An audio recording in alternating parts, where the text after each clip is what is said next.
Gentlemen, I welcome you all to this first litter prevention officer training for 2019. We would like to appreciate the efforts and commitment that you and the organization are trying to send you over here to attend this training session today. Litter is a result of most individual behavior choosing to be careless in handling our waste. Our ministry recognizes that litter can pose a whole range of problems for everyone in our communities. When discarded carelessly, litter usually ends up in our rivers, creeks, or waterways, causing flooding and damages to communities, infrastructure as well. Litter is also a threat to public health, as it attracts vermin and can negatively affect the image of communities. Litter using plastic poses an additional problem of storing decomposition. When you bag materials in a plastic bag and tie it up and throw it, that it prevents decomposition of the material. We now have to join hands in combating this problem, which is affecting everyone. It is not an individual's problem, the person who throws the litter or where the litter is thrown, or it is not a local problem. Rather, it is everyone's problem, and a national problem. It affects everyone. When you throw a litter at a particular place, the entire community is affected. Yesterday afternoon, I was at Dombati in a roundabout, one of the, beside Mama's place, another roundabout. There was just litter thrown all over, and people were burning. And it was just thrown all over. It was also on the drain, and clogging the drain. And the entire community was affected. And when they saw me, they came running to me and thinking that I came to fix the problem instantly. So again, it affects not only the person or area where the litter is thrown, but rather the entire community of the nation. The negative effect of litter causes everyone via its polluting and health-causing effect, as well as its effect waterways, and the waterways are linked, so the entire country is linked. So any waterways affected, the entire country gets affected. We must also know that this problem that we are now trying to combat is not beyond us. It is created by us. Hence, to effectively deal with this, we have to address the supply side as well as the demand side. On the supply side, we wish to ban plastic usage, are promoting recycling of waste as well as providing disposal options such as provision of bins. The Waste Management and Recycling Project was first launched in October 2008 in Latoka and Nendi. The project aims to promote, reduce, reuse, and recycle the waste, which was later adopted as the 3R waste management model for Fiji. Since then, this concept has been promoted annually in Fiji. So effectively, on the demand side, so that's the supply side. Supply side is how we discourage, how we ensure that we don't get people to throw litter. On the demand side, we are educating the general public why they should not litter, as well as today's event where they will face the consequences should they engage in littering. So it is a problem posed by us. We need to look at how we can combat this problem and how we can eliminate this problem. So it's not beyond us. So we must understand, all of us here in the entire community in Fiji, that there are certain problems which is beyond us, external shock, let's say climate change, cyclones, natural disasters. All we can do is to mitigate and build resilience to ability to bounce back. But this is something which is within our control. We can. All we need to do is to change our behavior, change our conduct, understand the consequences of it. Not only in terms of consequences of breaching this litter policy and the litter decree, litter act, but also the consequence of the hardship that we are causing on individuals, households, communities, and the country, and the economy, via its impact on some of our very vibrant sectors of the economy, such as tourism. So in January 2019, our ministry launched a clean environment policy. And as Permanent Secretary alluded to, any policy document that we come up with, we want to ensure that one, it is live, it is dynamic, and it is being effected for the purpose of it, for the intended purpose of it. So since then, we have been working behind the scene to put in place the institutions, the resources, and activities that will ensure that we achieve the desired objective of that particular policy, the clean environment policy. For the purpose of repetition, the aim of that policy is to contribute to the Ministry's long-term ambition to make Fiji a clean up for our own people, our communities, our households, our citizens, and all those who are here to visit Fiji. Through self-compliance, we believe strongly. My own work in previous institutions, such as the Commerce Commission, was, first of all, if we can have a self-regulating guideline, which will allow us to regulate ourselves, so that we don't come in and regulate you, the community, you individuals, how you should conduct yourself. We all are educated people. We all should understand the consequence that we could have on the entire community. Like what I saw yesterday. It was an eyesore and mind-boggling, and people started running to me.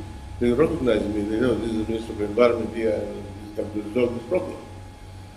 Because they're tired, they're frustrated about this. When you have litter, I don't know how many of you have seen how people, dogs get attracted, and how it is all over the place. Mosquitoes, the brain was clogged up, and it became a breeding ground for mosquitoes, and what it will have on people living there in terms of spreading of diseases. So all we want in the first place is people to self-regulate, people to self-comply. But if that fails, then we will have to come in and say, look, you just cannot continue to behave and conduct yourself in this manner, because you are affecting others. You are becoming a negative externality to the community, and that cannot happen, and that we will not allow it to happen. And it's just that there has to be an end to this.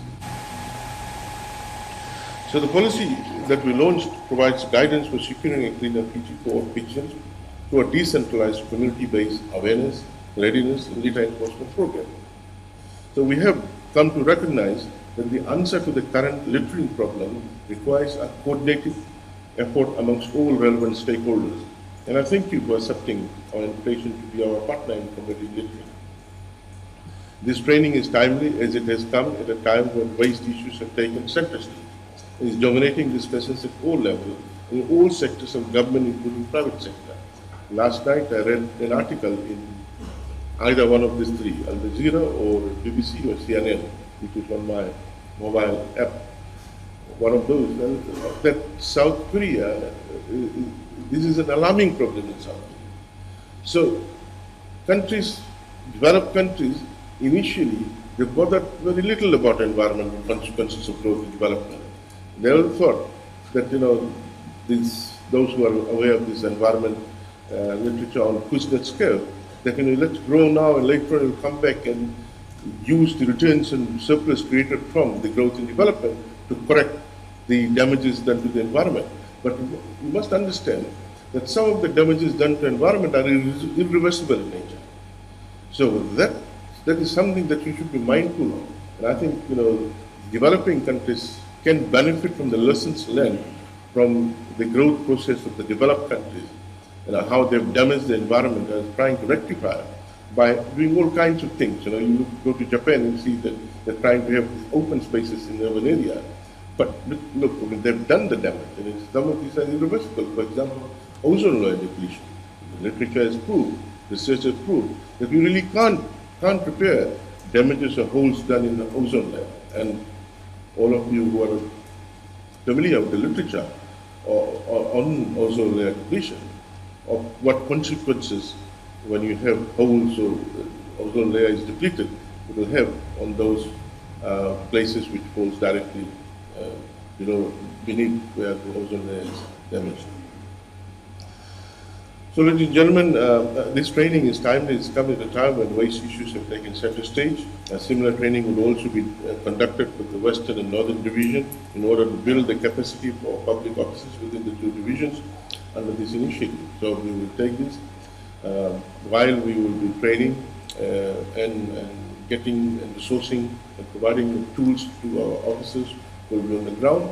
We will also, in the same time, a positive externality out of this would be to create awareness and education of the communities there. Since the enforcement of the Litter Act, more than 300 LPOs have been appointed and trained from various government department agencies previously. And unfortunately, the momentum has come down. So we need to get back because this thing is getting out of control and we need to rein in. And we will do everything under the law and within the law to ensure that people start behaving and responsibly.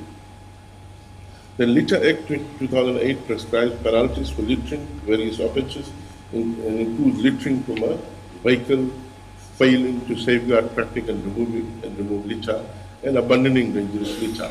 We will also use the amended Drainage Act, where the fines are much higher for individuals as well as body corporate.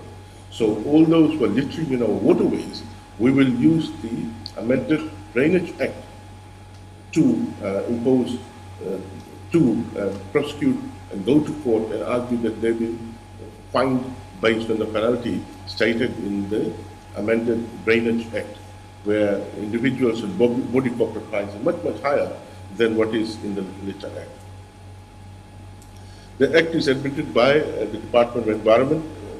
Both the Drainage Act amended one, we will also get the Department of Environment to administer it, and can be enforced by a number of authorized litter prevention officers. So this is where this training comes in, is we are now enforcing them and we are formally certifying you as litter prevention officers. So that gives you that legal mandate to give the fine sheets to those who are willy-nilly behaving irresponsibly and posing danger to our community. Although it has been more than 10 years since the enforcement of the Litter Act 2008, its effective implementation is quite challenging given the limited resources that we have, but we will now are willing to put in the resources to ensure that people really start behaving responsibly. And my feeling is that I think it is this generation above 20, 25 years of age are the ones that we have to deal with. Because what I could see in our school system, children are very conscious about not littering. Those of us who have small children at home, they will talk about not to litter. They will say when they see someone, they say, "Dad, this person is trying to litter there." So my feeling is that our education system is done well by having activities within the school system to educate our children about the negative externalities that could occur out of littering.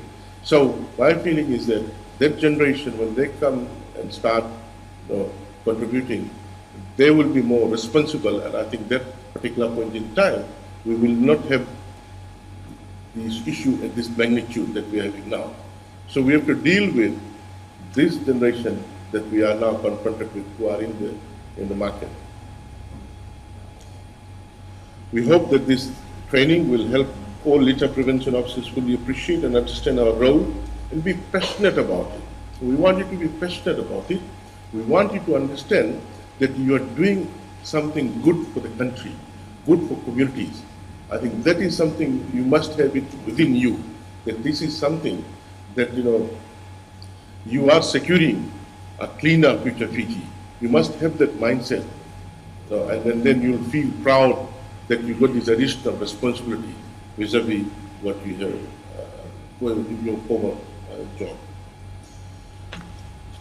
So, after this training, we hope to develop and raise your capacity as litter prevention officers to enforce the Litter Act 2008, so you will get that today. And I want to thank you very much for availing yourself of this.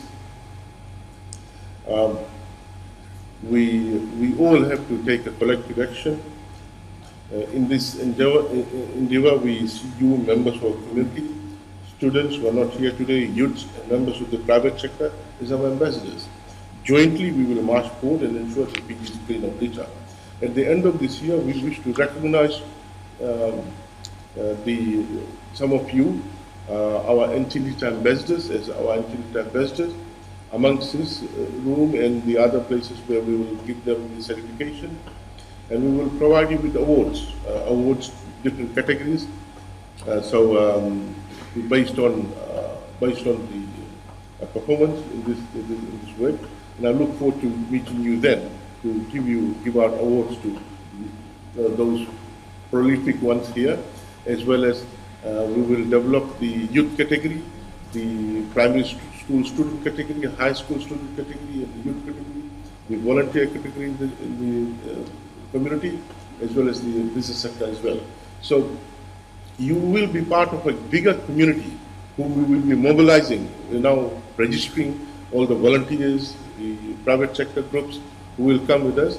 At the end of the year, throughout Fiji we go and we will recognize them and give them awards, how effectively they've done this, and also mobilization of the community. So we look forward to meeting you then. So again, at the end, I want you to understand that this is something that you're doing beyond your normal work. You're doing it for Fiji, a greater public good. It is something, it's a public good that you're delivering on to. You will feel good about it when you get someone and tell them that you're not supposed to do that. Immediately stop it, or I'm going to give you issue a notice now. And you should feel proud that in doing that, you're protecting that community, you're protecting Fiji, and protecting and ensuring that you will be gifting a cleaner Fiji to future generations. So I thank you very much for coming here today, and I wish you all the best. Thank you. Bye.